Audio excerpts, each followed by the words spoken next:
आप सबको सलाम। मैं स्वागत करना चाहता हूं आपका खुदा की महिमा में एक बार फिर से। और आज के जिंदा कलाम में हम उसी बात पर फिर से मनन चिंतन करेंगे कि चोर कैसे हमारे सपनों को चुरा लेता है।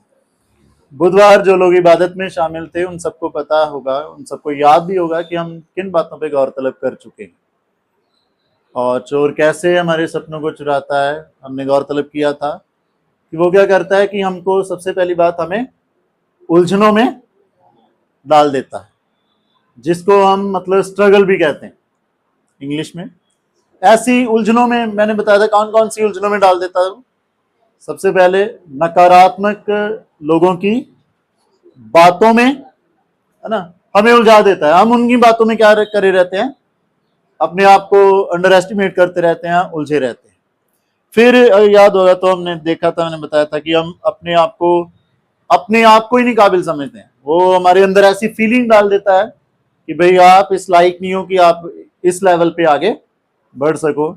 और फिर हमने देखा था कि वो क्या करता है कि फीलिंग ऑफ फियर, एक डर की भावना के साथ हमें क्या करता है, अपनी बातों में हम उलझे रहते हैं। अपने डर में क्या करते रहते हैं, हम उलझे रहते हैं और हम उन सपनों तक नहीं पहुंच पाते हैं जो खुदा की महिमा के साथ हम आगे बढ़ने के देखते हैं। क्योंकि खुदा का कलाम क्या कहता है कि उसने हमें सिर ठहराया है पूंछ नहीं। आप समझ रहे हैं, उसने हमें सिर ठहराया है पूंछ नहीं। और इस वचन की शुरुआत यहां से हुई थी कि अगर आपको याद होगा तो इस वचन की शुरुआत हमने यहां से करी थी कि चोर किस लिए आता है, चोरी करने और, है ना, घात करने या नाश करने। और वो क्या नाश करता है, वो जिंदगियों को नाश करता है। जो सपने खुदा ने हमें दिए हैं एक अच्छे जीवन के, एक बहुतायत के जीवन के, वो क्या करता है, उनको नाश करता है। पर यीशु मसीह ने क्या कहा, मैं आया हूं या मैं आता हूं तुम्हें क्या करने, जीवन देने, बल्कि बहुतायत का जीवन देने। आमीन। वो हमें बहुतायत का जीवन देने आया। तो यहां से हमने शुरुआत करी थी कि भाई एक और एक चोर है जो हमें नाश करने के लिए आता है, हमारे सपनों को, हमारे आगे बढ़ने की बातों को नाश करने के लिए आता है। और एक और कौन है, हमारा मुक्तिदाता खुदावन यीशु मसीह है, जो हमें बहुतायत के जीवन देने की बात और प्रॉमिस के साथ हमारे पास आता है। सो नाउ लेट्स कुछ बातों को जो पिछली इबादत में हमने गौर तलब किया था, आज मैं कुछ और बातें आपके सामने रखना चाहता हूं कि शैतान जो है ना, दूसरी बात किसमें, कैसे वो हमारे सपनों को हमारी जिंदगियों से चुरा लेता है। दूसरी बात है, उसे हम कहते हैं सफरिंग। सफरिंग का मतलब होता है पीड़ा या दर्द या परेशानी।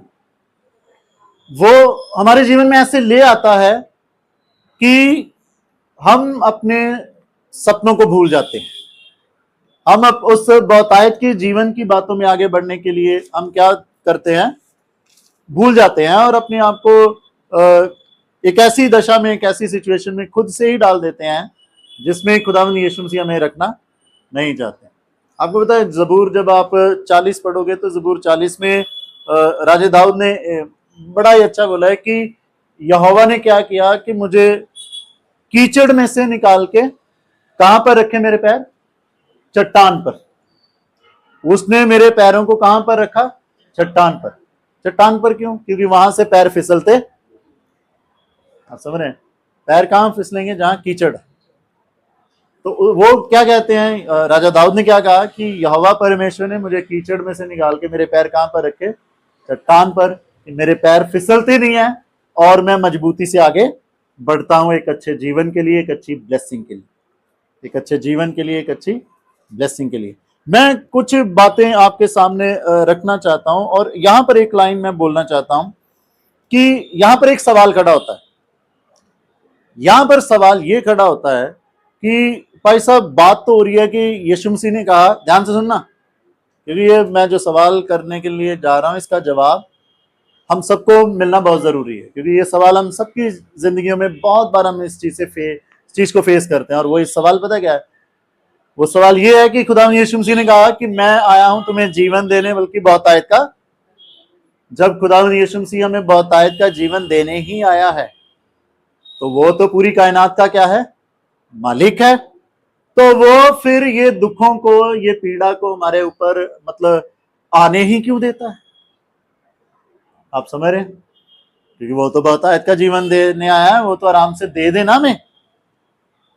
अगर शैतान या चोर जिसको हम कह रहे हैं कि वो हमें नाश करने के लिए आया है, हमें घात करने के लिए आया है, हमारे जीवन में से अच्छा जीवन चुराने के लिए आया है, तो यीशु मसीह ऐसा होने ही क्यों दे रहा है? आई होप कि ये सवाल बहुत बार आया होगा हमारे जहनों में, क्योंकि जब हम अपनी जिंदगी की रोजमर्रा उलझनों से, परेशानियों से जूझते हैं ना, तो ये बात आती है, ये बात हम फेस करते हैं। तो मैं आपके सामने इस चीज का भी जवाब रखूंगा कि why does God allow such suffering? ऐसी दशा में से, ऐसे पेन में से वो हमें गुजरने क्यों देता? वो अलाउ क्यों करता है कि ठीक है, शैतान या चोर अगर कोशिश कर भी रहा है तो इसको करने दो? वो अलाउ ही क्यों करता है? वो होने ही क्यों देता है? आप समझ रहे हैं? कुछ बाइबल की बातों से, कुछ बाइबल की एग्जाम्पल से इस बात को हम सीखेंगे, इस बात के जवाब को हम पाएंगे। सबसे पहला मैं आपसे सामने रखना चाहता हूं, आपको पता है जब खुदा बाप ने राजा दाऊद को राजा बनाना था ना, तो उसके राजा बनने से पहले उसके सामने कौन सी बात आई थी? आपको पता है कौन सी बात आई थी? गोलियत। आप समझ रहे मेरी बात को? राजा दाऊद के जब उसको पूरी इज़राइल कौम पर रिवील करना था कि ये तुम्हारा राजा है, उससे पहले क्या हुआ था? उससे पहले उसका सामना किसके साथ हुआ था? गोलियत से।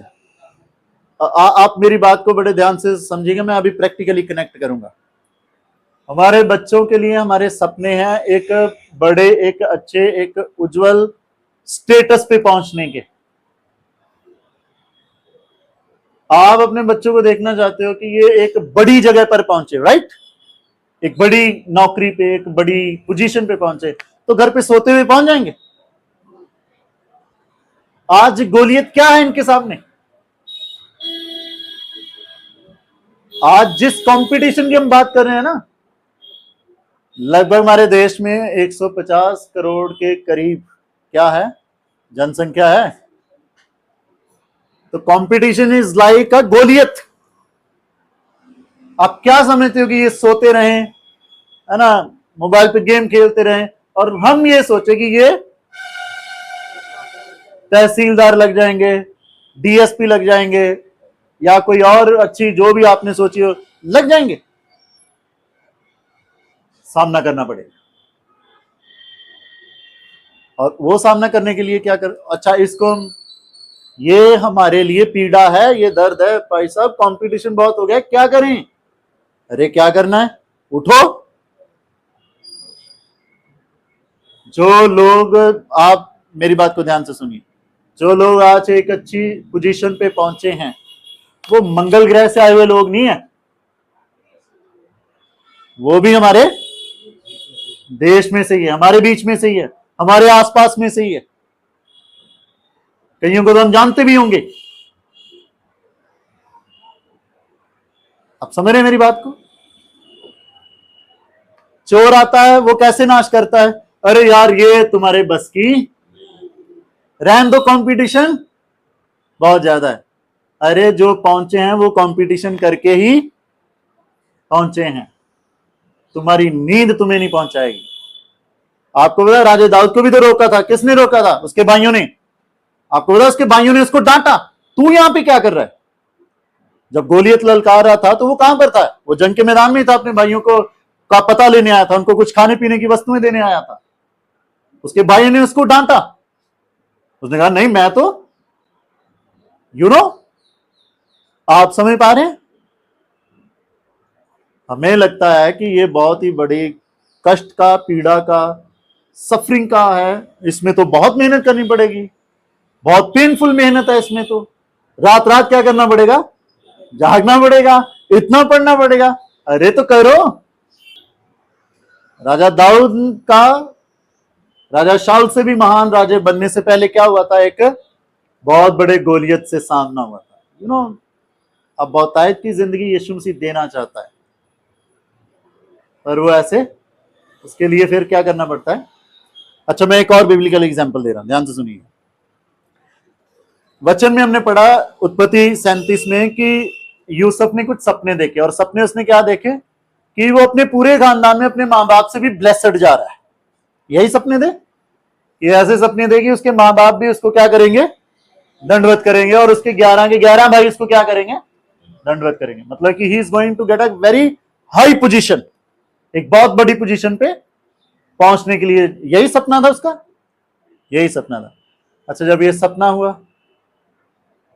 तो ये सपने के बाद क्या हुआ, उस पे दुख, मुसीबतें, परेशानियां आई। जब आप ये चैप्टर पढ़ोगे ना 37, तो 37 चैप्टर की शुरुआत में हमने पढ़ा है कि यूसुफ की उम्र कितनी थी, 17 साल। अभी जब अब उसके सपनों को पढ़ रहे हैं, अभी उसकी उम्र कितनी है, 17 साल। जब वो प्रधानमंत्री बना, उत्पत्ति 41 में पढ़ोगे आप, तो उसकी उम्र बताई गई है कि वो 30 साल का था। तो कितने साल बीच में, 13 साल, 13 साल वो दुखों में रहा। आप समझ रहे हैं, 13 साल शैतान ने क्या करा, उस पर दुख, पीड़ा, कष्ट डाल के क्या करने की कोशिश करी कि इसके सपनों को क्या कर दूं मैं, नाश कर दूं। आप समझ रहे हैं मेरी बात को। मैं हमेशा कहता हूं हमारे नौजवानों का असली जो एक इनके सपनों के मुकाम तक पहुंचने का टाइम है ना, वो है 18 साल से लेके 25 साल तक। अगर इस साल में ये कुछ कर गए तो कर गए, नहीं तो फिर मैं, भले मेरी बात मतलब बहुत लोगों को चुभ जाए, पर जो प्रैक्टिकल है वो है। ये 7-8 साल होते हैं, क्योंकि 18 साल तक ये 12वीं करते हैं, और उसके बाद शुरू होता है एक्चुअली। और मोस्टली हमारे बच्चे यहां पर ही 18 साल की उम्र से 25 साल की उम्र तक ही गुमराह होते हैं। या तो गलत संगति में पड़ जाए, या नशे में पड़ जाए, या फिर व्यभिचारिता में पड़ जाएंगे, और अपने सपनों को क्या कर लेंगे, वो नाश कर लेंगे। यूसुफ कितने साल की उम्र में है, 17 साल की उम्र में, राइट। मैं गलत तो नहीं बोल रहा। 30 साल तक वो क्या हो गया, पूरा सेट हो गया। 30 साल की उम्र में बंदा प्रधानमंत्री बन गया। मैं वचन के साथ जोड़ता हूं हमेशा, आपको पता है। तो आज हमारे बच्चे अगर इस उम्र में 18 से 25 साल की उम्र तक सेट कर गए अपने आप को, तो कर गए। और यही होता है जब इनका दिमाग बहुत फ्रेश होता है, इनका दिमाग जल्दी चीजों को सीखता है। अगर इन्होंने किसी कंस्ट्रक्टिव चीजों के लिए लगा दिया तो ठीक है, नहीं तो। और जो मैं दूसरी बात कह रहा ना, वो पीड़ा कौन सी है, वो है मेहनत की। यूसुफ ने अपने साथ जातियां होते हुए भी खुदा में अपनी मेहनत को छोड़ा नहीं, अपनी मेहनत में बनाना। आज मेहनत से डर लगता है हमारे बच्चों, आज मेहनत से डर लगता है। जो मेहनत तो करनी पड़ेगी। और मैं एक बात बताऊं आपको, आप बिब्लिकल कॉन्सेप्ट है, खुदा आलसी लोगों को पसंद नहीं करता। तो बहुतायत का जीवन उनके लिए नहीं है जो आलसी है, तो आलसी। एक और एग्जांपल मैं दे रहा हूं, उसके साथ मैं रखूंगा। मूसा, मूसा ने लाखों लोगों की भीड़ को लीड किया और उन लोगों को गुलामी से बाहर निकाला, और कहां तक लेके गया, कनान देश तक, जहां पर दूध और शहद की नदियां बहती थी। पर इससे पहले कि वो उन लोगों को वहां तक पहुंचाए, आपको पता है वो कितने साल पीड़ा में रहा, 40 साल। कैन यू इमेजिन कि एक वो बंदा, एक वो नौजवान जो 40 साल की उम्र में निकल गया, और 40 साल 80 साल की उम्र तक उजाड़ में रहा। कैन यू इमेजिन कि वो पढ़ा लिखा था भाई, वो फिरौन राज्य में पला बड़ा था, हम सब जानते हैं। और जो राज्य में बड़ा हुआ है, ऐसा तो नहीं है कि वो अनपढ़ होगा, उसको बेस्ट एजुकेशन मिली होगी, उसको सारी चीजें 10 पर कितने साल वो रहा पीड़ा में?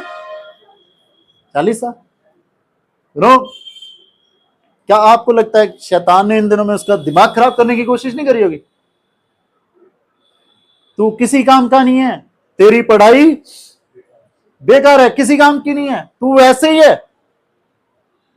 पर द डे, वो दिन आया जब खुदा ने खुद की महिमा को उस बंदे पे जाहिर किया और उसको क्या बताया कि तेरी वो सारी मेहनत फालतू नहीं है, you come, I have chosen you. Even कि उसने कहा कि मेरी जुबान मोटी है, मैं बोल नहीं पाऊंगा, मैं लीड नहीं कर पाऊंगा, वो लोग मेरा यकीन नहीं कर पाएंगे, पर खुदा ने कहा मैं तेरे साथ। आप इस बात से समझ पा रहे हैं? समझ पा रहे हैं? कई बार हमें लगता है कि हमारे अंदर ही मतलब हमारे अंदर ही कमजोरियां, हम कैसे अपने परिवार के लिए कुछ बेस्ट कर पाएंगे। यू नो, उस मूसा को देखिए, अगर वो इस पीड़ा के टाइम पे ये समझ लेता कि मैं वाकई बेकार हूं, तो वो लाखों की भीड़ को कहां तक लेके गया। मैं कहता हूं, if we go through such feeling, अगर हमने इस फीलिंग से अपने आप को आज दबा लिया ना, शायद हम अपने परिवार के लिए एक आशीष का बाहिश। कई बार हमें लगा हमारी उम्र हो गई, अब हम तो ज्यादा है ना हो गए, अब हम क्या ही करेंगे। अरे नहीं,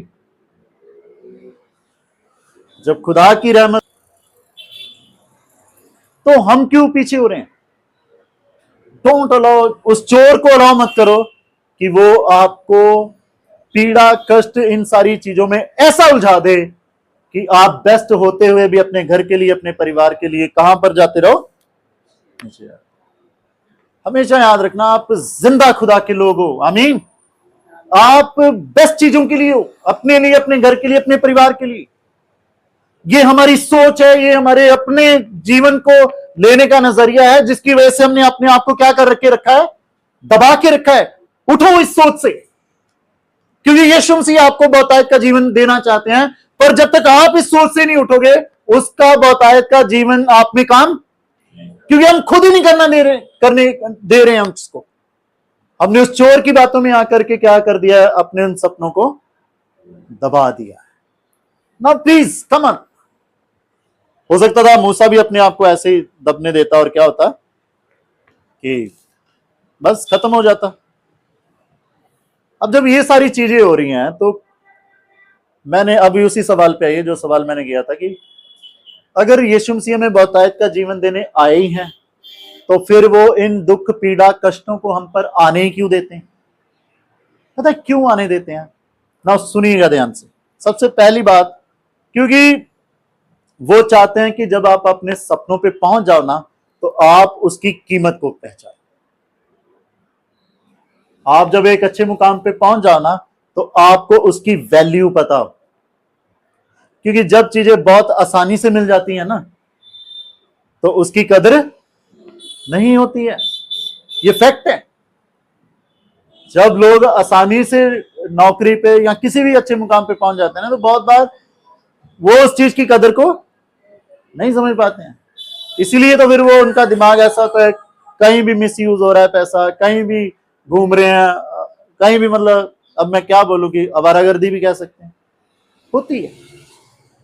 यू नो, खुदा आपके जहन में ये बात फिर रखना चाहता है, आपको बार बार वो पीड़ा, वो कष्ट, वो मेहनत जो आपने करी है ना उस मुकाम तक, वो आपके सामने, आपकी आंखों के सामने रहती है कि हम किस मेहनत से उठ करके खुदा ने हमारी मदद करी कि आज हम इस मुकाम पर।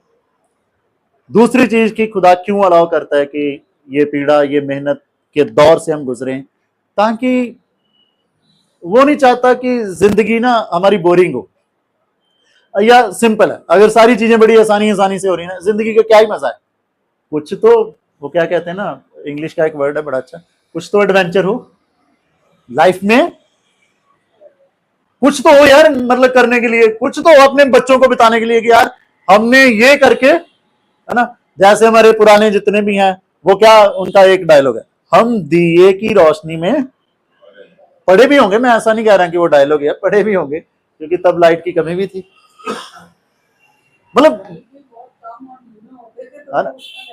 But they have something to tell their generation. और अगर आप आसानी से सब कुछ कर रहे हो तो आप अपनी पीढ़ी को क्या बताओगे? और उन्हें इंकरेजमेंट कैसे मिलेगी कि यार हमारे बड़ों ने भी तो सहा है, हम भी, उन्होंने भी मेहनत करी, हमें भी। आप क्या बताओगे? क्योंकि जब आप उस मेहनत से, उस पीड़ा से गुजरते हो ना, तो आप एक्सपीरियंस होल्डर बनते हो। आपको पता होता है कि रास्ते में चलते हुए ये पत्थर जो है ना, ये किसी के पैर में लगेगा, इसको हटाना है। इसका मतलब समझ गए सब? तो वो खुदा वो चाहता है कि जिंदगी के अनुभव वो आप अपनी जिंदगी में हासिल करो, और वो अनुभव ही हैं जो इंग्लिश का एक वर्ड जो हम यूज करते हैं ना, हमें मैच्योर बनाते हैं, लोगों को समझना सिखाते हैं, लोगों के साथ डील करना सिखाते हैं, लोगों के साथ उठना बैठना सिखाते हैं। आप समझ रहे हैं? एक बाप अपनी बेटी को सिखा रहा था जब वो कॉलेज उसको जाना था ना, तो वो क्या सिखा रहा है? सुन बेटी, तेरा प्रिंसिपल जो है वो एक जेंट्स है, तेरी क्लास में हो सकता है ज्यादा जो टीचर हैं वो जेंट्स हैं। अब तू बच्चे जवान हो रहा है, कभी किसी टीचर के पास अकेले सिखाते हो आज? ये दिस इज समथिंग। बच्चे क्योंकि जब बड़ी क्लासेस में जाते हैं ना, तब इनके, मैं एक बहुत ही प्रैक्टिकल चीज बता रहा हूँ, ध्यान से सुनना। इनके प्रैक्टिकल आते हैं जो किसके हाथ में होते हैं? टीचर के हाथ में होते हैं। और मैं टीचरों को बुरा नहीं कह रहा हूं कि सारे टीचर बुरे हैं, पर आज अगर आप देखो जमाने में, तो बहुत सारी हम वीडियोस देख रहे हैं क्या हो रहा है दुनिया में। आप ऐसी कष्टों में से जाते हो ना, तो आपको समझ में आता है कि हमें अपनी अगली पीढ़ी को कैसे इन चीजों से बचा के रखना है। तो गॉड इसलिए चाहता है कि आप ऐसे दौर में से गुजरो, आप मैच्योर बनोगे, आपको कैसे रहना। Are you getting? और लास्ट बात, खुदा क्यों चाहता है कि आप ऐसे दौर में से गुजरो? क्योंकि वो चाहता है कि आप हलीम बने रहो। आप जब आपके सपने पूरे हो जाए ना, तो वो आपके सपने आपके सर चढ़ के बोलने ना लग जाए। खुदा चाहता है कि आप हलीम, इसलिए वो आपको ऐसे दौर में से होकर के जाने देता है, क्योंकि दुख दुख बंदे को ना हलीम बना देते हैं, परेशानियां बंदे को हलीम बना देते।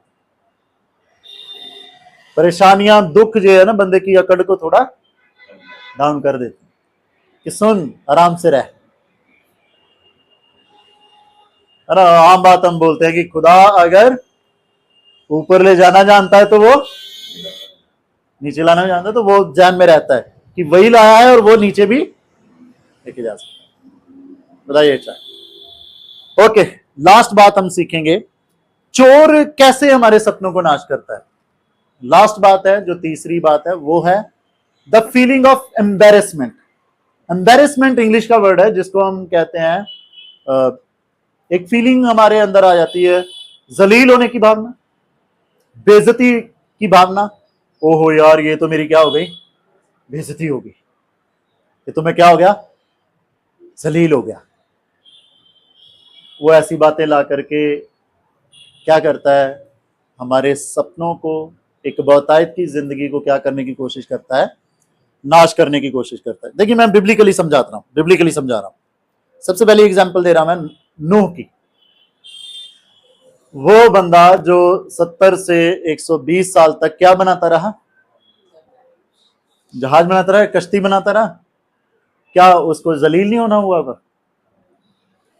बुढ़ा पागल हो गया है, क्या शोर मचाता रहता है कि यहां पर पूरी धरती किससे भर जाएगी? पानी से भर जाएगी, और आज तक एक बूंद भी गिरी। आपको क्या लगता है कि उसको एम्बैरेसमेंट नहीं हो रहा होगा? उसको जलील नहीं होना होगा?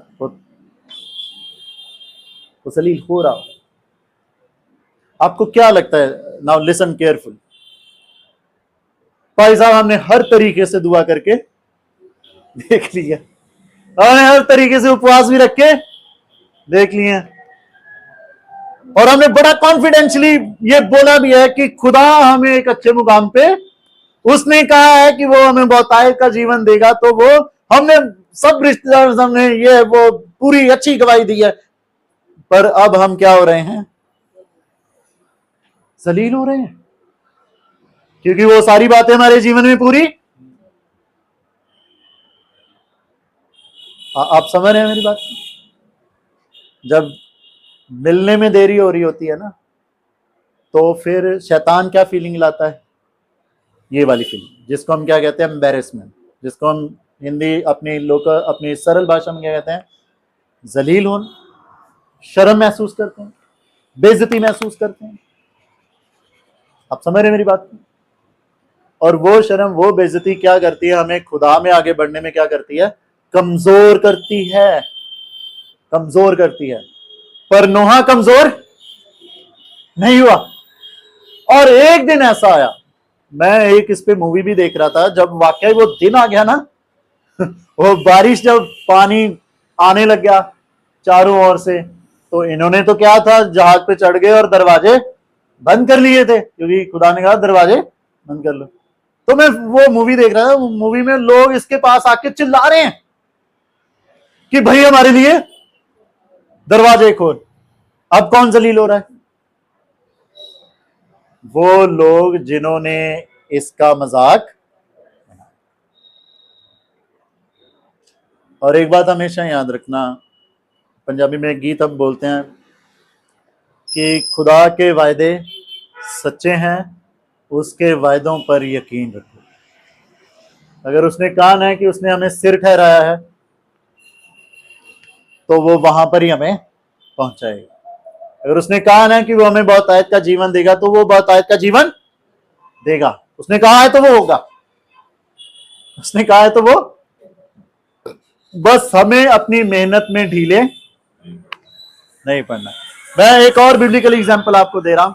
जब यीशु मसीह सलीब पर चढ़ाए गए हैं, यीशु मसीह सलीब पर है, खून बह रहा है, बुरे हाल हो रहे हैं, तो सदूसी और फरीसी क्या कर रहे हैं? उसको क्या कह रहे थे? अगर तू परमेश्वर का पुत्र कहता है ना अपने आप को, चल अब नीचे आ। बड़ा आया, यीशु मसीह को फील नहीं हो रहा यार। आप समझ रहे हैं? कई बार हमारे साथ होता है, बड़े आए जिंदा खुदा के लोग खुद तो ऐसे ही, खुदा अपने लोगों को कभी जलील होने नहीं देता है। आप जब जबूर पढ़ोगे ना, जबूर 34 और भी जबूर है, उनमें क्या लिखा है? 25 जबूर में भी ये लिखा है कि जो लोग यहोवा को निहारते हैं, ताकते रहते हैं, खुदा कभी भी उनको शर्मिंदा होने नहीं देता है। जबूर 34 में है कि जितने उसको पुकारते हैं वो उनके मुंह काले होने नहीं देगा। तो अगर उसने ये बातें बोली है ना, तो वो होंगी। खुदा में शर्मिंदा होने देगा। दुनिया को करने दो उनका काम। अगर कोई हमें जलील कर रहा है, गलत मलत बोल रहा है, तो वो बोलने दो, उनको करने दो वो काम। हमारा खुदा अपने वायदों से कभी पीछे नहीं हटेगा, वो कभी पीछे नहीं हटता है। अच्छा, जब कभी अगर ऐसा हो तो क्या करना चाहिए? कि इंडियन कॉन्टेक्स्ट में मैं जब देख रहा था, तो इंडियन कॉन्टेक्स्ट में मैं देख रहा था, आपको पता है जितने जलील हुए हैं, या तो वो गांधी बने हैं, या चाणक्य बने हैं, या अंबेडकर बने। गांधी जलील हुआ था, अच्छा पढ़ा लिखा, वेल क्वालिफाइड और अच्छी परिवार से संबंध रखने वाले को धक्के मार के बाहर निकाल दिया यार, ट्रेन से जलील करके। और वही जलीलपन था, क्या बन गया वो? मोहनदास करमचंद से महात्मा गांधी बन। अब मेरी बात को समझ पा रहे हैं? चाणक्य को जलील किया गया, तो अगर आप उसकी सारी कहानी पढ़ो तो आपको पता है, मैं इतना टाइम नहीं है मेरे पास बताने के लिए। अंबेडकर जलील हुआ, क्लास से बाहर निकाल दिया, तू नीची जाति का है। जलील होके घर चला गया? नहीं, अब बताऊंगा। इट्स अप टू अस कि हम कैसे लेते हैं। और आपको पता है जबूर 30 में क्या लिखा है कि रात तो आती है, आपकी रात भले ही रोने की हो, पर दिन हर्ष और आनंद का होगा। आप समझ रहे हैं? दिन ऐसा नहीं होगा, रात भले ही रो के निकले पर दिन ऐसा नहीं होगा। तो मेरे अजीजों, मैं यहां पर वचन को कंक्लूड कर रहा हूं। चोर आता है चोरी करने, हमसे हमारा बहुतायत का जीवन चुराने आता है। कैसे? हमें उलझनों में डालता है, हमें पीड़ा और मेहनत के नेगेटिव उसमें डालता है, हमें है ना एम्बैरेसमेंट की फीलिंग में डालता है कि देखो तुम जलील हो रहे हो, छोड़ दो ये। आप समझ रहे हैं? आज हमें देखना है कि चोर की ऐसी कौन सी वो वेपन है जो हम पर इस्तेमाल कर रहा है कि हम बहुतायत के जीवन को ना पा पाए। अगर हम इन 3 बातों में से किसी में भी अपने आप को देख रहे हैं तो लेट अस कम टुगेदर। आओ अपने सरों को झुकाएंगे, आइए हम खुदा से उस ताकत को मांगेंगे जो यीशु के नाम में हमें मिलती है कि हम बहुतायत का जीवन पाएं, और यीशु के नाम में आइए हम दुआ मांगेंगे। पिता परमेश्वर जी, हम शुक्रगुजार हैं आपके कलाम की जिंदा बातों के लिए जो हमें निहाल करती हैं आपकी महिमा से। आज हमने देखा बाप आसमानी की चोर किस रीति से हमारे जीवनों में से हमारे सपनों की उस मुकाम पर पहुंचने में हमारी रुकावट बनता है। वो हमें उलझनों में डाल के हमें रोकता है, हमें दुख पीड़ा और मेहनत के नेगेटिव इम्पैक्ट में डाल के हमें रोकता है।